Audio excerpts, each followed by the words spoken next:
चलिए तो फिर स्टार्ट करते हैं अपन lecture 5 the rise of nationalism in Europe के बारे में। और इसके पहले अगर आपने पूरे कंटिन्यूसली फॉर्मेट में नहीं देखे हैं वीडियोस तो प्लीज़ जाके इसको देखिए ताकि बेहतर तरीके से आप चीज़ों को समझ सकें।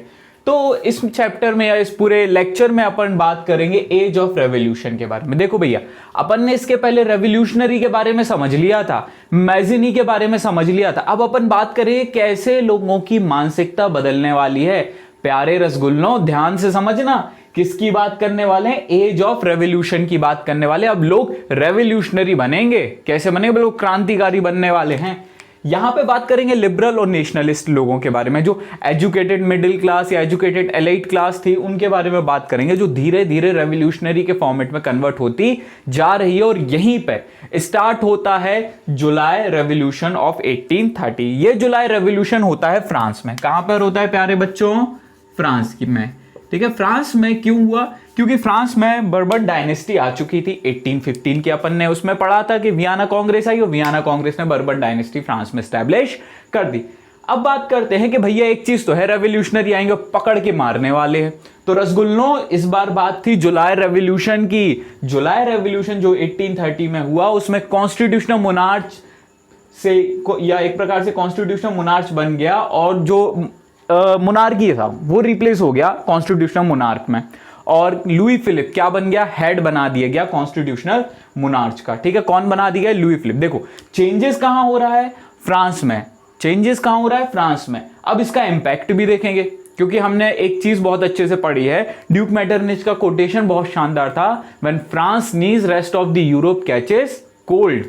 देखो फ्रांस में चेंज, यूरोप में भी चेंज। तो पहला चेंज देखते हैं भैया, जो बेल्जियम था ना, बेल्जियम पहले किसके पास चला गया था? नीदरलैंड के पास चला गया था। कब चला गया था? 1815 में ट्रीटी ऑफ वियना के तहत। अब वो बेल्जियम अलग हो गया यूनाइटेड किंगडम ऑफ नीदरलैंड से। पहला इंपैक्ट। दूसरा इंपैक्ट चाचा, जो ग्रीस था वो 15th सेंचुरी से ओटोमन एम्पायर के अंडर में था। किसके अंडर में था? ओटोमन एम्पायर के। अब देखो ग्रीस ने ना कंटिन्यूअसली इंडिपेंडेंस की लड़ाई लड़ी। ये लड़ाई 1821 से चालू हो गई थी। कब से चालू हो गई थी? यहां पे लिखा हुआ है 1821 से। बहुत सारे फिलोसोफर, बहुत सारे पोएट्स, बहुत सारे आर्टिस्ट इस रिवॉल्यूशन में पार्ट लिए। और जैसे लॉर्ड ब्रेयन करके बहुत सारे लोग हैं जिन्होंने फंड गैदर किया और कंटिन्यूसली मतलब इस पूरे रेवोल्यूशन में पार्ट लिया कि भैया हमें आज़ादी चाहिए ओटोमन एम्पायर से। लेकिन जब ये रेवोल्यूशन हुआ 1830 का, इससे उसको बहुत ज़्यादा इम्पैक्ट हुआ, बहुत ज़्यादा एक प्रकार से तेज़ी मिल गई और एकदम आ गई बात में। और इसी कारण से 1832, देखो ईयर को बहुत साइमल्टेनियसली दिमाग में चलाना है। जुलाई रेवोल्यूशन 1830 में। 1832 में क्या हुआ? ट्रीटी ऑफ कॉन्स्टेंटिनोपल, जिसमें ग्रीस क्या हो गया? आजाद हो गया। चाचा रसगुल्लों, किस ट्रीटी से? तो इसको कैसे प्रोनाउंस? कॉन्स्टेंटिनोपल, जो आज का इस्तांबुल है। जो आज का क्या है? इस्तांबुल है। तो ग्रीस कब आजाद हो गया? 1832 में। इज दैट क्लियर प्यारे? ठीक है, रसगुल्लों बोल दे रहे, मजा आता है। अब एक बिल्कुल हटके कंसेप्ट समझिए। देखो प्यारे बच्चों, एक चीज याद रखना, कंसेप्ट कभी चेंज नहीं होते हैं, फैक्ट चेंज होंगे। लोगों की सोच एक बनी रहेगी, लोगों के नाम बदलेंगे। अगर ये चीजें आपने अच्छे से समझ ली ना तो द नेशनलिज्म इन इंडिया यूं समझ लोगे।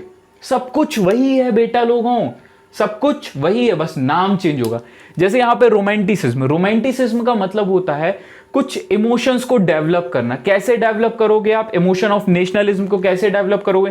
पेंटिंग दिखाकर, फ्लैग दिखाकर। बच्चे लोगों को एक चीज बताओ, जब आप भारत का फ्लैग या ट्राई कलर फ्लैग देखते हो, तिरंगा देखते हो, तो मन में एक रिस्पेक्ट आती है कि नहीं आती है ना? तो एक मतलब unity, sense of unity develop होती है ना? बिल्कुल हाँ। तो रोमांटिसिज्म का काम बस एक ही है, कैसे भी करके नेशनलिज्म को डेवलप करना है लोगों के अंदर। प्यारे बच्चों, किसके अंदर डेवलप करोगे? लोगों के अंदर। ये क्रिटिसाइज करते हैं साइंस और ग्लोरी को कि भैया साइंस ना किसी पंखे को देख के या किसी फ्रिज को देख के या किसी एसी को देख के तुम्हें प्यार नहीं हो जाएगा। तुम प्यार भरे गाने नहीं गाने लगोगे, तुझे देखा तो ये जाना सनम, इश्क होता है दीवाना सनम। आवाज बहुत ज्यादा बेकार। ठीक है, तो ऐसा कुछ नहीं होने वाला। ये चीज कैसे डेवलप? पेंटिंग्स, फ्लैग, सॉन्ग सुन के। जब 15 अगस्त या 26 जनवरी को आप देशभक्ति के गाना सुनते हो तो क्या एक इमोशनल चेंज आता है आपके अंदर? बिल्कुल हाँ, कोई मना कर ही नहीं सकता। और जिसको नहीं आता ना उसको रसगुल्लों बिल्कुल बहुत मारने वाले हैं हम।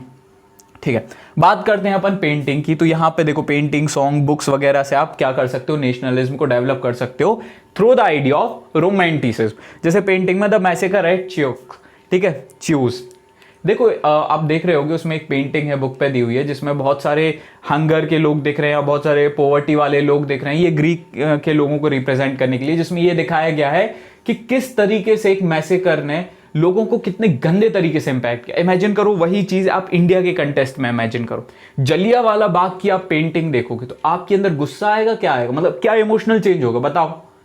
होगा ना, बिल्कुल ऐसा लगेगा कि गोरों को पकड़ के बिल्कुल अच्छे से धुने, ये चोर आदमी हमको सिखाएंगे।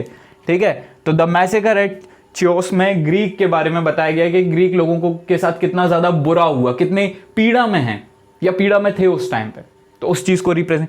सॉन्ग जैसे मार्सलिस, आपने 9th क्लास में रॉजर्ट का नाम सुना होगा, रॉजर्ट ने नेशनल एंथम ऑफ फ्रांस के बारे में लिखा। तो क्या जब आप नेशनल एंथम सुनते हो तो एक रिस्पेक्ट आती है?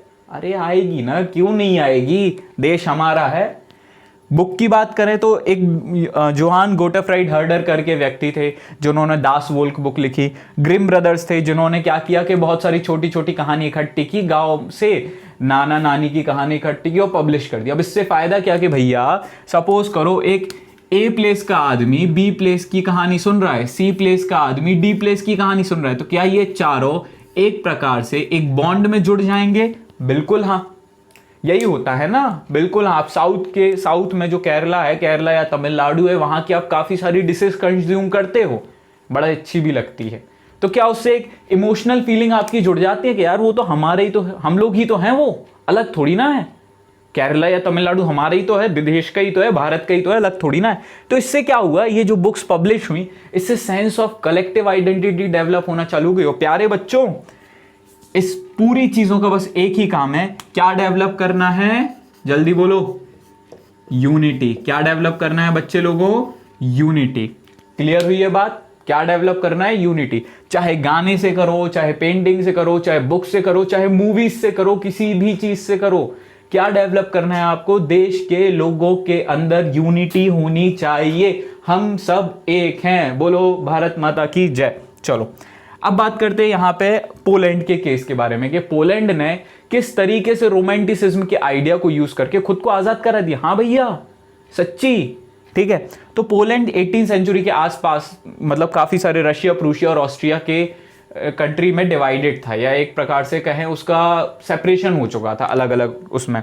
अब यहाँ पे लोग ने क्या सोचा कि एक काम करो, अपने कल्चर को इस तरीके से डेवलप करो कि सामने वाला समझ ही नहीं पाए अपन क्या चाहते हैं, और सामने वाला खुद दिमाग से कंफ्यूज होकर वहां से वापस चला जाए या बैकआउट हो जाए। Is that clear?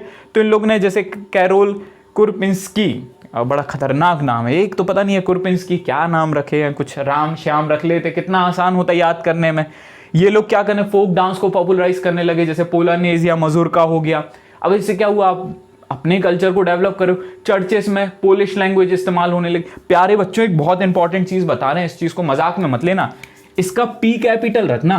अगर आपने पी स्मॉल रख दिया ना तो ये क्या हो जाएगा, पॉलिश। पॉलिश जो आप शूज पे करते हो या किसी चीज को चमकाने के लिए करते हो, इसलिए ये क्या है, पोलिश। पोलिश क्या है, वहां की लैंग्वेज। पोलैंड जो, या पोलैंड के लोगों को पोलिश, या पोलैंड जो लैंग्वेज यूज करता है उसको पोलिश। तो भैया इन लोगों ने क्या कर दिया, रशियन डोमिनेंस के अगेंस्ट पोलिश लैंग्वेज यूज करना चालू कर दी। अब इससे क्या हुआ कि सामने वाला इतना ज्यादा नर्वस आ गया, रसगुल्ला वो नर्वस हो गया पूरी तरीके से, और वो वहां से वापस चला गया, और इस तरीके से पोलैंड ने खुद को आजाद कर लिया। तो अभी हमने क्या क्या पढ़ा, हमने देखा कि एज ऑफ रेवोल्यूशन में किस तरीके से फ्रांस में कॉन्स्टिट्यूशन मोनार्च एस्टैब्लिश हुआ और लुई फिलिप उसका क्या बना, हेड बना। उसका इंपैक्ट क्या हुआ, Belgium United Kingdom of Netherland से सेपरेट हो गया, और ग्रीक वॉर ऑफ इंडिपेंडेंस में 1832 ट्रीटी ऑफ कॉन्स्टेंटिनोपल में ग्रीक क्या हो गया, आजाद हो गया, ग्रीस क्या हो गया, आजाद। फिर हमने रोमांटिसिज्म के बारे में जाना, रोमांटिसिज्म में जाना कि किस तरीके से रोमांटिसिज्म ने नेशनलिज्म को डेवलप करना चालू कर दिया।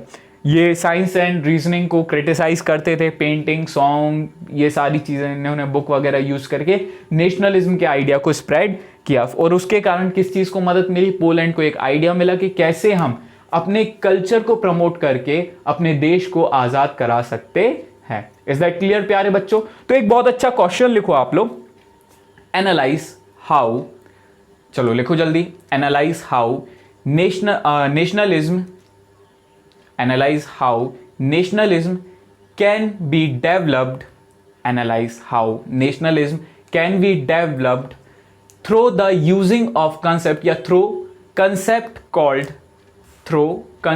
Called romanticism. इसको 120 वर्ड्स में आपको इसका आंसर लिखना है, ठीक है। आंसर आप टेलीग्राम पे आप सेंड कर सकते हो, डिस्क्रिप्शन में उसकी लिंक मिल जाएगी। ऑल दो सर्च भी कर सकते हो, study with Ashutosh Namdev. So this was all for today, have a nice day, thank you.